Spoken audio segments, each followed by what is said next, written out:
हाँ जी, तो आज बात करते हैं अनुप्रास अलंकारों के बारे में समझते हैं। सबसे पहले मैं अलंकार के बारे में एक बात बताऊँ तुम्हें। अलंकार क्या होते हैं कि जिस प्रकार किसी व्यक्ति को, है ना, सजने के लिए या किसी महिला को सजने के लिए गहनों की आवश्यकता पड़ती है, उसी प्रकार किसी काव्य यानी किसी काव्य को लिखने के लिए हमें अलंकारों की आवश्यकता पड़ती है। बात आई समझ में नहीं? किसी महिला को सजने के लिए गहनों की जिस प्रकार आवश्यकता पड़ती है, उसी प्रकार काव्य को सुंदर बनाने के लिए हम अलंकार का प्रयोग करते हैं, है ना। ये तो मामूली सी परिभाषा है। हम सीधे बात करते हैं कि हाउ टू आइडेंटिफाई द अलंकार, है ना। अलंकार हम कैसे पहचाने हैं, बस इसी पे हम काम कर, हमारा उद्देश्य ये डायरेक्ट क्वेश्चन करना और समझना, ठीक है। बाकी और कुछ नहीं, है ना। सबसे पहले समझते हैं, कुछ कुछ मैंने ट्रिक्स बनाने की कोशिश करी है, बस थोड़ा ध्यान से समझने की कोशिश करें, प्लीज कोऑपरेट मी, है ना। तो सबसे पहले बोला मैंने अनुप्रास। अनुप्रास को कैसे पहचानेंगे? तो मैंने बोला, मान लो एक लड़की है अनु, एक लड़की है अनु, क्या नाम है एक लड़की का? अनु, है ना। एक लड़की का नाम है प्रास, प्रास, अनु। एक लड़की है अनु, एक लड़की का नाम है प्रास, है ना। अनु है जो प्रास से क्या करती है? लव करती है। अनु प्रास से क्या करती है? लव करती है। जैसे जैसे प्रास करता है, जो भी काम प्रास करता है, जैसे काम कोई भी काम स्टार्ट करेगा, प्रास प्रास ने कोई काम स्टार्ट कर दिया, उसी को फॉलो करती कौन है? अनु भी वैसे ही करती है। अनु फॉलो प्रास, ठीक है। ये याद, ये कोई कहानी जो मैं बता रहा हूँ, ये सिर्फ याद करने के लिए, कोई रियलिटी से इसका कोई संबंध नहीं है, ठीक है ना। बस याद करने की कोशिश करवा रहा हूँ को हम कैसे पहचानेंगे अनुप्रास में क्या है। तो याद आ रखा अनुप्रास को फॉलो करती है, जैसे अनु करे, जैसा प्रास करता है वैसे अनु करता है। कहने का मतलब यह है कि प्रास, मान ली कोई शब्द है, मान ली ये त से शुरू हुआ, ये त से शुरू हुआ, ये त से शुरू हुआ, ये त से शुरू हुआ, यानी एक जैसे लेटर सेम होते हैं, एक जैसे एक जैसे लेटर, जैसे त त त त त त, इसमें त नहीं, इसमें देखो तरन तरुजा तट तमाल तरवर बहुछाई, मतलब दोनों। कहने का मैंने याद करने की ट्रिक इसलिए बताई, ये इसलिए बोली है कि दोनों एक जैसी चीजें मिलती, दोनों एक जैसे लेटर मिलते हैं, है ना। तरिन तरुजा तट तमाल तरवर बहुछाई, तो त त त त त, जहां पर भी अक्षरों की पुनरावृत्ति, जहां पर अक्षर बार बार दिखे, एक जैसे सेम जैसे अक्षर दिखे, तो वहां पर अनुप्रास अलंकार होता है। ये है इसकी ट्रिक और ये इसकी मोटी मोटी परिभाषा। अब मैं तुम्हें बाकायदा एग्जाम्पल दिखाता हूँ, ये देखो, ये है अनुप्रास के बंदव गुरुपद पद्म परागा सुरच स सुबास स सरस स अनुरागा। तो तीन देख रहे हो, एक जैसे सु सा सवा, यहाँ पे स, यहाँ पे स, है ना। तो यहाँ पे कौन सा अलंकार होगा? अनुप्रास अलंकार होगा, ठीक है। दूसरा देखो, मुदित महीपति मंदिर आए सेवक सचिव सुमंत बुलाए। तो देखो यहाँ पे मैं, यहाँ पे मैं, यहाँ पे मैं, तो यहाँ पे यहाँ हो गया अनुप्रास। याद देखो, यहाँ पे स है, यहाँ पे स है, यहाँ पे स है। तो देख रहे हो, जहां पे लेटर एक दूसरे को फॉलो करे, जैसे अनुप्रास को फॉलो करती है, सेम उसी प्रकार लेटर एक दूसरे को फॉलो करते हैं। अनु जिस प्रकार प्रास को फॉलो करती है, उसी प्रकार एक लेटर एक दूसरे को फॉलो करते हैं। जैसे रघुपति राघव राजा राम, र र र र, पतित पावन सीताराम, प प, ठीक है। बात आई समझ में? एक और एग्जांपल समझ, कंकन किंकिन नुपर धुन सुन, कहत लखन सन राम हृदय मन। देखो क क, है ना, कहत लखन सन राम हृदय गुण। तो यहाँ पे देख रहे हो कंकन क दिख रही हो, क, तो ये सेम सेम लेटर है ना। तो यहाँ कौन सा होगा? अनुप्रास अलंकार। ये देखो अगला, देखो मुदित मनोहर मानस देखा म म म। तो सबसे अलंकार जो सरल है, सबसे जो सरल है वो है अनुप्रास, ठीक है। अनुप्रास पहचान लिया हमने, अब आगे चलते हैं।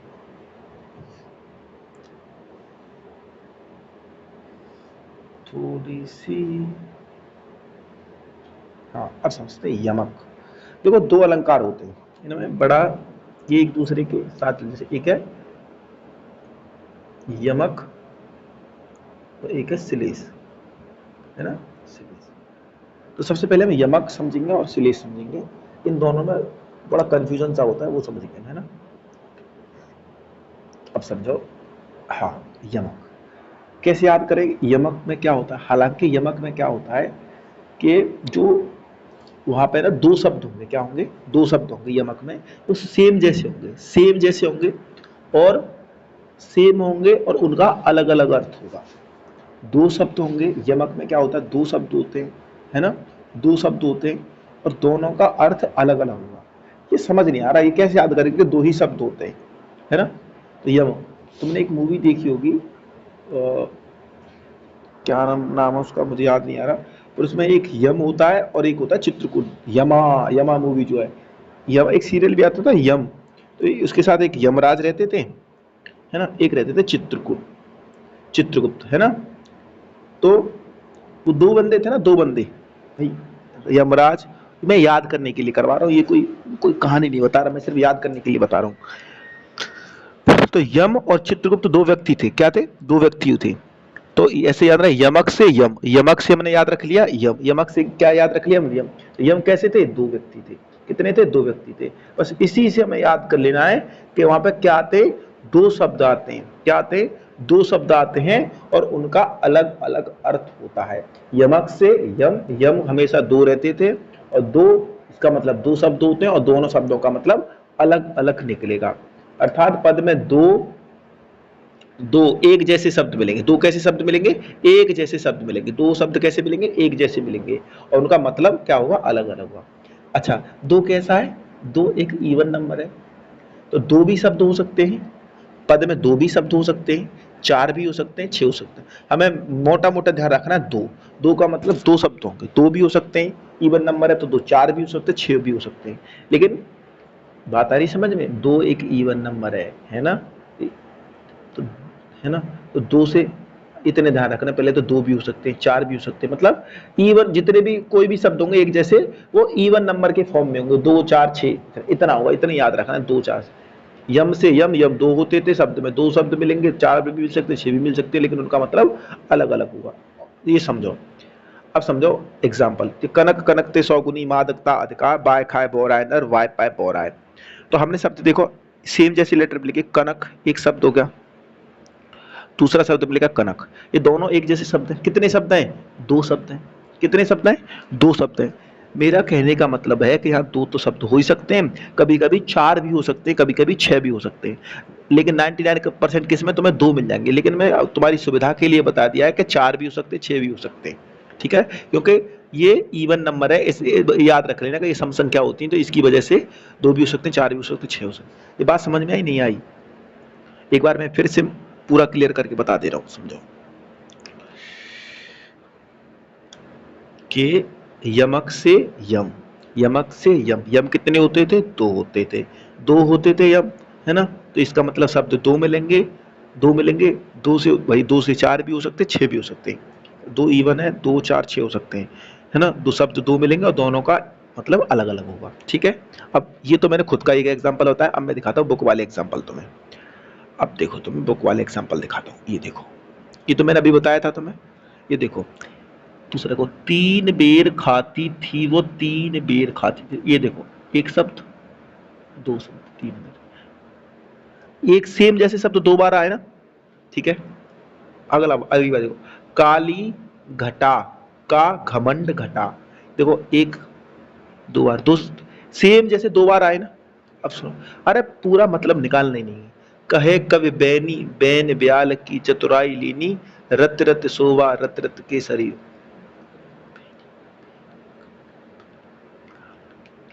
देखो बैनी, बैनी, ठीक है, बैनी बैनी दो शब्द मिलेंगे सेम जैसे, बस जहां दो एक जैसे शब्द मिले तुरंत ठोक देना यमक, दो भी मिले, चार भी मिले, छह भी मिले, याद रख लो दो से, है ना, जहां दो एक जैसे शब्द मिले तुरंत कुछ मत देखो, यमक लगा दो। और देखो ऐसा नहीं सब में काम करेगा, माला फेर जुगो बया फिरान मन का फेर, कर का मन का डार दे, मन का फेर,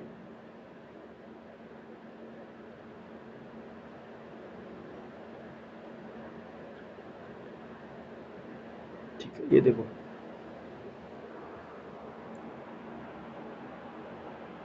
माला फेर जुग बया फिरान मन का फेर, कर का मन का डार दे, मन का मन का फेर, ये देखो, वही तो कह रहा मैं, ये गिनती क्यों नहीं हो पा रही ठीक से, ये देखो, एक, दो, ये दूर दूर दिख दिया तब नहीं दिख रहा था, ये मन का और ये मन का चार, मैंने बोला था 2 भी शब्द हो सकते हैं क्योंकि 2 इवन है, 4 भी हो सकते हैं, 6 भी हो सकते हैं। यहाँ एक एग्जांपल मिल गया ना हमें, यहाँ पर 4 लेटर हैं, मन का मन का मन का मन का, 4 एक जैसे शब्द हैं, बस छोड़ दो, यमक 4 मिल गए, 2 भी हो सकते हैं, 4 भी हो सकते हैं, एक जैसे लेटर, 1 2 3 4, बात खत्म। एक बार देखो, जैते तुम तारे तेरे नभ में तारे, 2 शब्द हैं सीधे सीधे। मोस्टली एग्जाम्पल में तुम्हें 2 मिलेगा, लेकिन सुविधा के लिए मैंने बता दिया 4 भी मिल सकता है, 6 भी मिल सकता है। मोस्टली केस में यमक में तुम्हें 2 मिलेगा। ठीक है, आगे अगला समझते हैं, है ना। थोड़ी ये वीडियो बड़ी भी हो सकती है, तो ज़्यादा टेंशन लेने की जरूरत नहीं है। अनुप्रास मैंने तुम्हें बता दिया, मैंने यमक बता दिया। अब समझते हैं, इसी का भाई है श्लेष, इसी का भाई है श्लेष। अब समझो, जिस प्रकार यमक में 2 मात्राएं होती थी, तो और इसमें श्लेष में कितनी होंगी, 1 मात्रा। श्लेष में कितनी मात्राएं होंगी, 1 मात्रा। एक कैसा नंबर है, ऑड नंबर, तो 1 भी हो सकती है। अरे मात्रा क्यों बोल गया मैं, सॉरी सॉरी सॉरी सॉरी। श्लेष का मतलब है यहाँ पे एक शब्द होगा। यमक में कितने शब्द होते थे, यमक में शब्द होते थे 2, एक जैसे शब्द, उनका अलग अलग मतलब निकलता था। लेकिन श्लेष में एक शब्द होता है और एक ही शब्द का अलग अलग अर्थ निकलता है, एक ही शब्द का अलग अलग निकलता है। लेकिन एक तो होता ही है, एक ऑड नंबर है, तो 1 भी हो सकता है शब्द, 3 भी हो सकते और 5 भी हो सकते हैं। उसी प्रकार यमक में 2 4 6 होते थे, इसी प्रकार श्लेष में 1 3 5 हो सकते हैं। बात आई समझ में, नहीं आई, दोबारा समझिए। श्लेष यमक में होते थे 2 4 6, श्लेष में 1 3 5। तो याद रखें, शब्द कितने हो सकते हैं यमक में, 2 4 6, श्लेष में 1 3 5। ठीक है, रहमन पानी राखिए बिन पानी सब सून, पानी गए न उबरे मोती मान सून। गिनो एक जैसे शब्द गिनो, पानी 1, पानी 2, पानी 3, बस 3 बार पानी आया, इसका मतलब क्या होगा, 1 3 5 श्लेष अलंकार, खत्म। 1 2 3 श्लेष, बात खत्म। अब मैं दिखाता हूं इसके बुक वाले एग्जाम्पल, देखो ये देखो, कुल बात समझ में आई नहीं आई। यमक में 2 4 6, श्लेष में 1 3 5। श्लेष में समझो, अब देखो, चरण धरत चिंता करत चित भय चारा ओर, सुबरन को खोजत फिरत कवि विचारी चोर। तो यहाँ पे जो शब्द है सुबरन, ये देखो सुबरन, सुबरन, इस शब्द का एक ही शब्द प्रयोग हुआ है, लेकिन इस शब्द का अलग अलग मतलब निकला है, समझिए।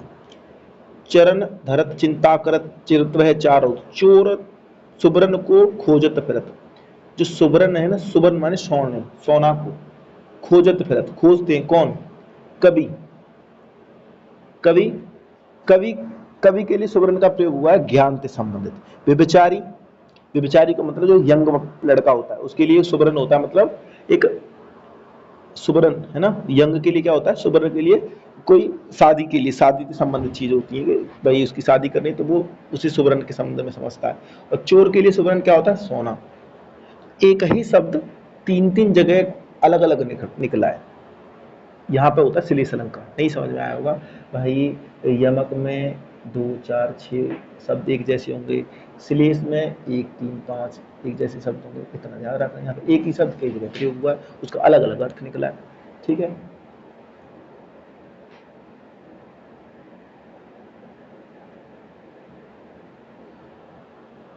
जैसे आप समझो, एक और एग्जाम्पल है,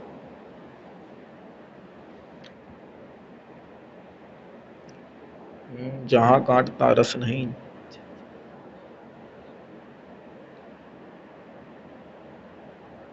अब एक ये शब्द है, जहां गांठ तहां रस नहीं, यह जानत सब कोई। यहाँ पे एक शब्द जो है गांठ, और गांठ एक ही शब्द है। अब जहां में एक दिखा, 1 3 5 से लगा दिया हमने, यहाँ पर श्लेष हुआ। लेकिन अब मतलब भी तो निकलना चाहिए, इसको समझ के थोड़ा सा हमें मतलब भी निकालना पड़ता है इसका। तो कैसे, देखो, जहां गांठ था रस नहीं, एक तो होता है गन्ना, गन्ने में जहां गांठ होती है ना, गांठ, वहां पे जूस नहीं निकलता है, एक इसका मतलब गन्ने से संबंध निकाला है। एक होता है गांठ ईर्ष्या, गुस्सा, ईर्ष्या से मतलब जलन से होता है। अगर जहां पे ईर्ष्या होगी, जहां पे गुस्सा होगी, वहां पे मिठास नहीं हो सकती है। इसका मतलब 2 जगह से निकाला है, एक जगह इसका मतलब ईर्ष्या से निकाला है, एक जगह इसका मतलब रस से निकाला। आई थिंक मेरे हिसाब से थोड़ा थोड़ा समझ में आया होगा। ठीक है, आप नेक्स्ट समझते हैं। नेक्स्ट है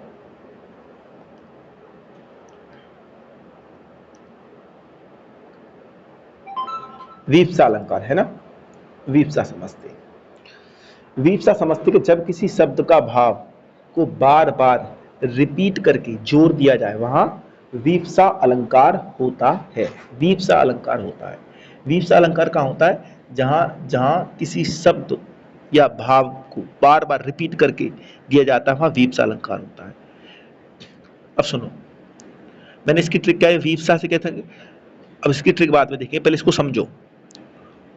जैसे शब्द इसमें मोह मोह मोहन को मन भजे और आधा मय, मोह मोह, एक ही शब्द को दो बार लिखा, बार बार एक ही शब्द को रिपीट करके लिखा है ना। जहां एक ही शब्द को रिपीट कर करके बार एक ही जगह लिखते हैं, एक ही शब्द को रिपीट करके एक ही जगह लिखते हैं, वहां वीप्सा अलंकार होता है। वो रिपीट करके एक ही जगह इसलिए लिख रहा है क्योंकि वो फोर्स करना चाहता है, उसे दिखाना चाहता है कि इसका प्रभाव यहाँ पे जमे। मोह मोह मोह, जैसे यहाँ देखो, धरती ने खिलाए ज्वलंत लाल लाल, एक जैसे शब्द एक ही साथ, एक जैसे शब्द एक ही साथ आ रहे हैं, रिपीट होकर, तो वहां पर वीप्सा अलंकार होगा। कैसे याद रखना है? याद ऐसे रखना है, वीप को रोकने के लिए हमें क्या देना चाहिए? जोर देना चाहिए। वीप को रोकने के लिए जोर देना चाहिए। तो जोर देने का मतलब है किसी शब्द को हमें बार बार रिपीट करके दिखाना चाहिए। बात आ गई समझ में? आगे समझो। अब समझो उपमा अलंकार है। उपमा अलंकार को कैसे याद रखेंगे? अब देखो, उपमा की पहचान ये है कि उपमा में शब्द मिलेंगे तुम्हें सा, सी, से, सौ, सरिस, सदृश, सम, तुल्य, जैसा, जैसी, जैसे, की तरह, के जैसा, के समान, ये शब्द मिलते हैं, है ना। सा, सी, से, सरिस, सदृश, समतुल्य, जैसा, जैसी, जैसे, की तरह, के जैसा, के समान, है ना। अब इसे याद कैसे रखें कि उपमा में ये वाले शब्द मिलते, बड़ा कंफ्यूजन हो जाता है ना, कैसे याद रखना है। जैसे मैंने एक शब्द, एक सेकंड, जैसे मैंने बोला,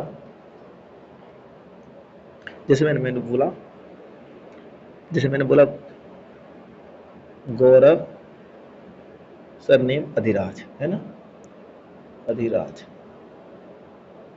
मैंने बोला नरेंद्र मोदी।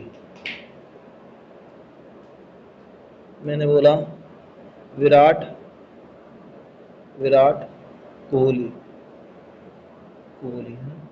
देख रहे हो, हम इनका सरनेम जस्ट याद है ना, नरेंद्र, गौरव, अधरा, नरेंद्र मोदी, विराट कोहली। उसी प्रकार हमें डायरेक्ट इसे याद रख लेना है। उसी प्रकार एक नाम और याद रख लेना है। वो कौन सा नाम है? उपमा सा। ये इसका नाम हो गया, ये सा सरनेम हो गया, उपमा सा। बस इतना रख लेना, गौरव, अधरा, नरेंद्र मोदी, विराट कोहली, उपमा सा। तो उपमा की याद करने की ट्रिक कैसे? उपमा सा, कभी भी याद रखेंगे उपमा सा। उपमा, कोई भी अलंकार बोलेगा हमारे मुंह में से उपमा सा निकलनी चाहिए, उपमा सा, ठीक है। उपमा सा, ये नाम है, सरनेम है, ये याद करने की ट्रिक है। सा से ही तुम्हें याद आ जाएगा। सा मतलब सा, सी, से, सौ, सरे, सदृश, सम, जैसा, जैसी, जैसे। भाई सा का मतलब समान होता है ना, ये उस जैसा लग रहा है, सा का मतलब समान। सा, सी, से, सौ, सर, सदृश, सम, तुल्य, जैसा, जैसी, जैसे, की तरह, की जैसा। उपमा सा, सा ते रिलेट कर सकते हो ना, सा, सी, से, सौ, सर। बात आ गई समझ में? अब ये देखो एग्जाम्पल इसकी, सागर सा, सा वर्ड मिल गया, सा उपमा सा, उपमा अलंकार होगा। अब मैं तुम्हें इसके और एग्जाम्पल दिखाता हूं। ये रही,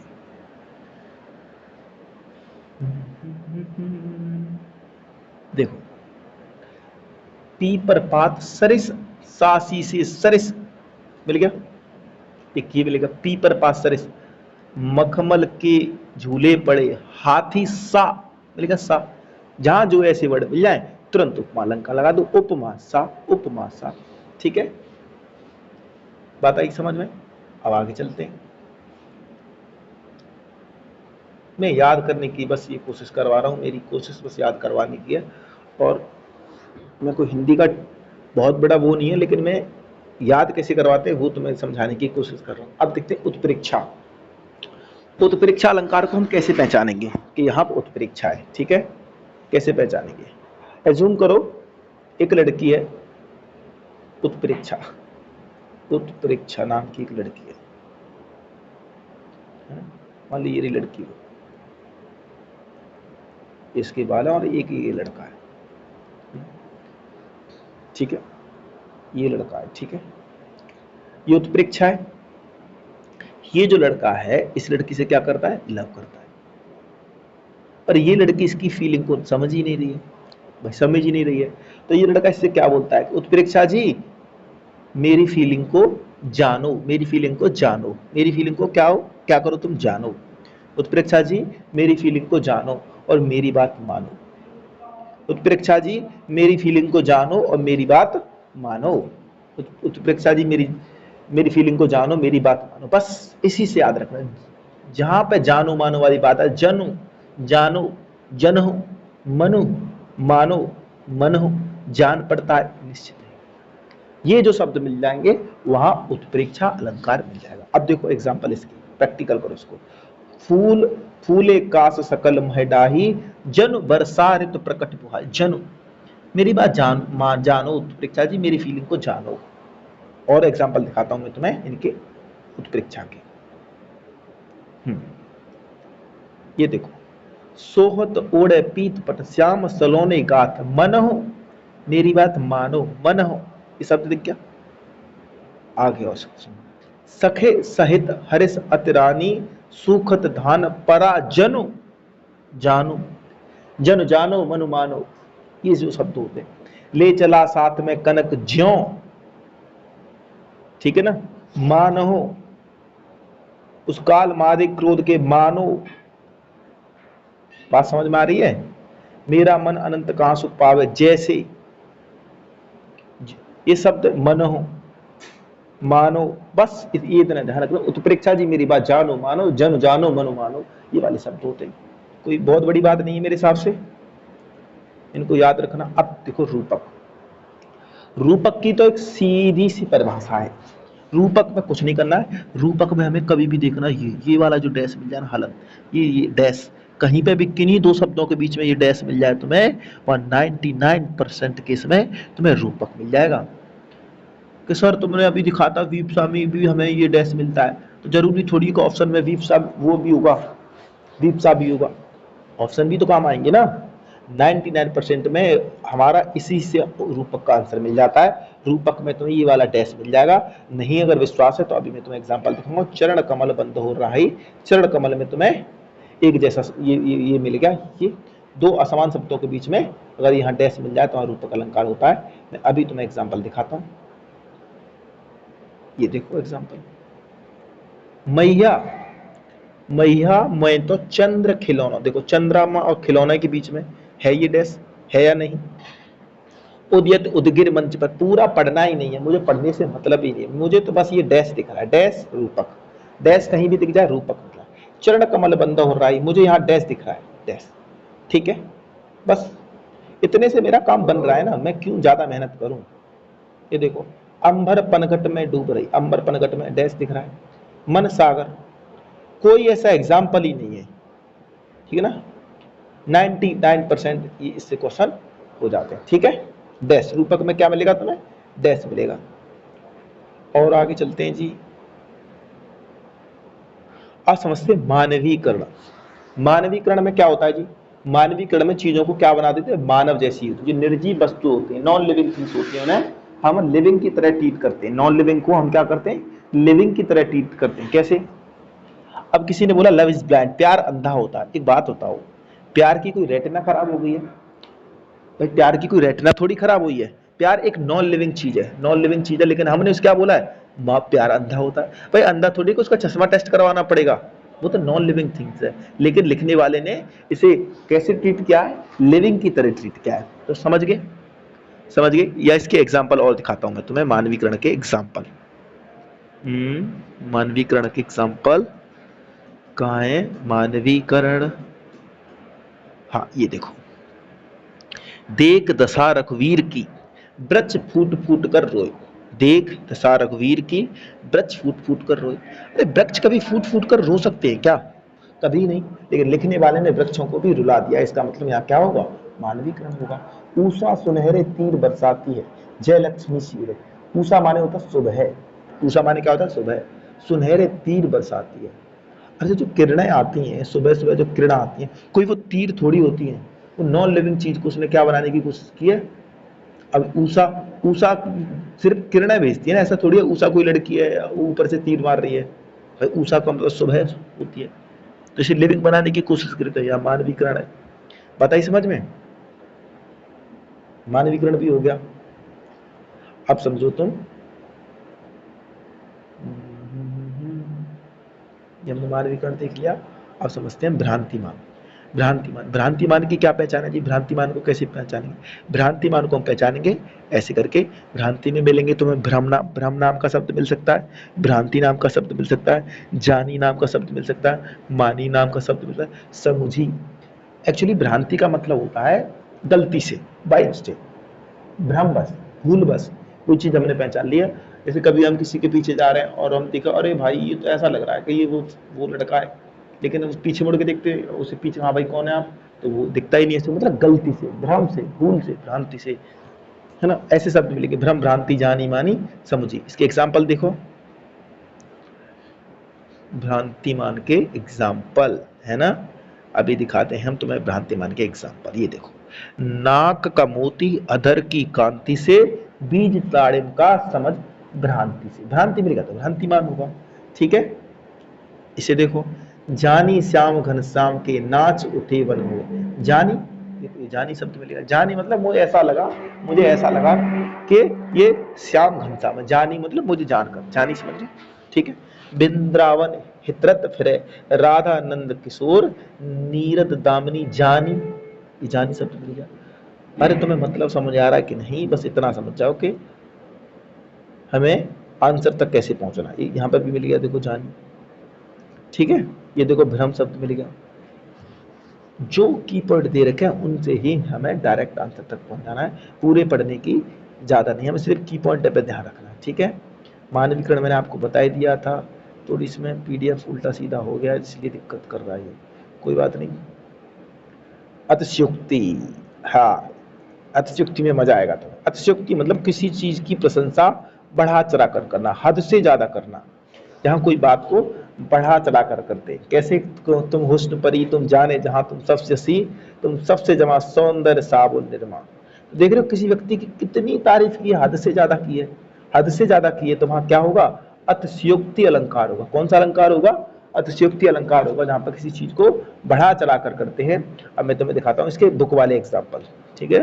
किसी चीज को बढ़ा चढ़ा कर बोलते हैं, वहां पर कौन सा अलंकार होता है, वहां पर अतिशयोक्ति अलंकार होता है। कौन सा अलंकार होता है, वहां होता है अतिशयोक्ति अलंकार। ये देखो अतिशयोक्ति अलंकार के बोलो कि आगे नदियां पड़ी अपार, घोड़ा कैसे उतरे पार, राणा ने सोचा इस पार, तब तक घोड़ा, तब तक चेतक था उस पार। एक बात बताओ, एक व्यक्ति इस बीच में क्या है, नदी बह रही है, ये यहाँ पे, उसके दिमाग में थोड़ा आएगा इसे कैसे पार को, तब तक घोड़ा उस पार हो गया। भाई ये तो बहुत बढ़ा चढ़ा की बात बोली है ना। हनुमान की पूछ में लगन न पाई आग, लंका सारी जल गई, गए निशाचर भाग। अरे अभी तो पूछ में आग लगी नहीं पाई, तब तो लंका भी जला दी और सारे निशाचर भी भाग गए। किसी बात को कितना बढ़ा चढ़ा कर बोला है, ठीक है। तो वहां पर क्या होता है, अतिशयोक्ति, किसी चीज को बढ़ा चढ़ा कर बोलते हैं, वहां अतिशयोक्ति होता है। चलिए अब कौन सा रह गया है, अब रह गया दृष्टांत। अब कौन सा रह गया है, दृष्टांत। दृष्टांत को समझ लेते हैं। दृष्टांत में क्या होता है कि पहले कोई बात बोलेगा फिर उसका एग्जाम्पल देगा, पहले कोई बात बोलेगा फिर उसका एग्जाम्पल देगा। जैसे करत करत अभ्यास के जड़मत होत सुजान, रस्सी आवत जात ते सिल पे परत निशान। पहली बात उसने बोल दी करत करत अभ्यास के, अगर तुम अभ्यास करोगे तो जड़मत माने मूर्ख व्यक्ति भी क्या हो जाता है, सुजान मतलब समझदार होता है। जिस प्रकार रस्सी, अब ये एग्जाम्पल दिया, जिस प्रकार रस्सी आती जाती है, जिस रस्सी के आने जाने से जो सिल्ल होती है, जैसे कुएं से पानी भरते हैं वहां पर जो सिला ईंटें होती हैं उन पर निशान पड़ जाते हैं। तो ये पहली बात कही फिर एग्जाम्पल दिया, पहले बात कही फिर एग्जाम्पल दिया। बात आई समझ में। तो दृष्टांत अलंकार में क्या होता है, पहले बात कहेगा फिर एग्जाम्पल देगा। कैसे याद करेंगे, जो दृष्टि है ना, कोचिंग दृष्टि है, वो हमेशा क्या देती रहती है, जो वहां के विकास कीर्ति सर है वो हमें एग्जाम्पल देते रहते हैं, एग्जाम्पल, ठीक है। तो इससे याद रिलेट कर लेना है कि हमें कैसे याद करना है, ठीक है। दृष्टि वाले क्या देते हैं, एग्जाम्पल देते हैं। तो दृष्टा अलंकार में क्या होता है, पहले बात बोलेगा फिर एग्जाम्पल देगा। बात आ गई समझ में। विशेष युक्ति, अब ये समझो, विशेष युक्ति अलंकार में क्या होता है कि वहां पर विशेष उक्ति होगी। विशेष उक्ति का मतलब विशेष रीजन होगा। युक्ति का मतलब क्या होता है? रीजन। रीजन, REA ऐसा ही होगा। रीजन, विशेष उक्ति होने के बाद भी काम नहीं होता। विशेष उक्ति होने के बाद भी काम नहीं होता है। जैसे पानी बीच मीन है प्यासी, मोय सुन सुन आवे हासी। पानी माने पानी, बीच माने बीच में, मीन माने मछली, प्यासी। पानी के बीच में मछली रह रही है, वो भी प्यासी है। मुझे इस बात को देख देख के हंसी आ रही है। क्या कभी ऐसा हो सकता है कि पानी में मछली रह रही हो और वो प्यासी हो? ऐसा तो नहीं हो सकता ना। तो विशेष युक्ति, विशेष रीजन है, वहां पानी है फिर भी मछली प्यासी है, तो इसका मतलब यहाँ पर विशेष युक्ति अलंकार है कि विशेष बात होने के बाद भी, विशेष बात होने के बाद भी, विशेष बात होने के बाद भी काम नहीं हो रहा है। बात आ गई समझ में? और समझो अगला वाला, समझो एक, समझो संधि अलंकार। संधि अलंकार में क्या होता है? संधि अलंकार में क्या होता है? संधि अलंकार में होता है, ये शब्द मिलेंगे संधि अलंकार पे, चले वहां पर या शब्द मिलेगा। क्या कौन सा शब्द मिलेगा? या शब्द मिलेगा, अथवा शब्द मिलेगा, कि शब्द मिलेगा, के शब्द मिलेगा, कैंथो शब्द मिलेगा। 99% में तुम्हें या अथवा ही मिल जाएंगे, ये नहीं तो कम से कम याद रखना। संधि, डाउटफुल। डाउटफुल समझ नहीं आ रहा ये गौरव है या मुनीष है, समझ नहीं आ रहा। या, तो यहाँ पर या अथवा की कैथो कैंथो शब्द मिलता है और संधि अलंकार होता है। यह काया है या शेष उसी की छाया, तो ये शब्द देख रहे हो, या। तो संधि अलंकार में क्या होता है? या होता है। ठीक है, या अथवा की कैथो। ठीक है, अब समझो विभावना। विभावना में क्या होता है? देखो हमने अभी देखा था विशेष उक्ति, वहां पर विशेष उक्ति, विशेष रीजन होने के बाद भी काम नहीं हो रहा था। लेकिन यहाँ पे ये इसमें इसमें क्या होता है? बिना भावना के। विभावना, मैंने याद करने की क्या ट्रिक होती है? बिना भावना के। बिना भावना के भी, बिना रीजन के भी काम हो जाता है। बिना रीजन के भी काम होता हुआ तुम्हें नजर आएगा। बिना भावना, बिना फीलिंग के, बिना रीजन के काम होता हुआ उसमें नजर आएगा। जैसे चलो, बिन पद चले सुने बिन काना, कर बिन कर्म करे बिन आना। इसका पूरा और होता है, आनंद बिन रहित संभोगी, बिन वाणी वक्ता संभोगी। सुनो, बिन पद, बिना पैर के, बिना पैर के चलता है। देख रहे हो, रीजन भी नहीं है फिर भी वो चल रहा है। बिना पैर के कोई चल सकता है क्या? तो सुने बिन काना, कान भी नहीं है फिर भी सुन लेता है। कर बिन, कर माने हो तो हाथ, बिन कर्म, हाथ भी नहीं है फिर भी कर्म कर लेता है। करे बिन आना, बहुत सारे काम कर लेता है। यहाँ नहीं, यहाँ पे रीजन तो है पर काम नहीं हो रहा। वहां पर रीजन था तो काम, ये समझो, यहाँ पर रीजन नहीं है तो काम हो रहा है, वहां पर रीजन नहीं था तो काम हो रहा था। नहीं समझ में आई? देखो, किसी बिन पद चले, उसके पैर नहीं है फिर भी तो चल रहा है ना। लेकिन वहां पर ऐसा था कि पानी में मछली थी फिर भी प्यासी रह रही थी, तो वहां पर विशेष उक्ति के बाद भी काम नहीं हो रहा था। लेकिन यहाँ पर बिना भावना के भी काम हो रहा है, बिना मतलब बिना रीजन के भी काम हो रहा है। ये बेसिक मतलब है विभावना का। ठीक है, ठीक है, मेरे हिसाब से अलंकार और खत्म हो गए। मैं एक बार उसमें से रियल एग्जांपल और दिखाने की तुम्हें कोशिश करता हूँ।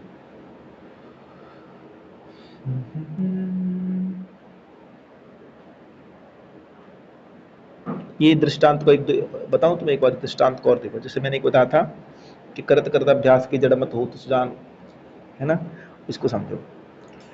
ये देखो, एक म्यान में दो तलवारें कभी नहीं रह सकती, एक बात ये बोल दी है ना। किसी और पर प्रेम नारियां पति का क्या सह सकती हैं।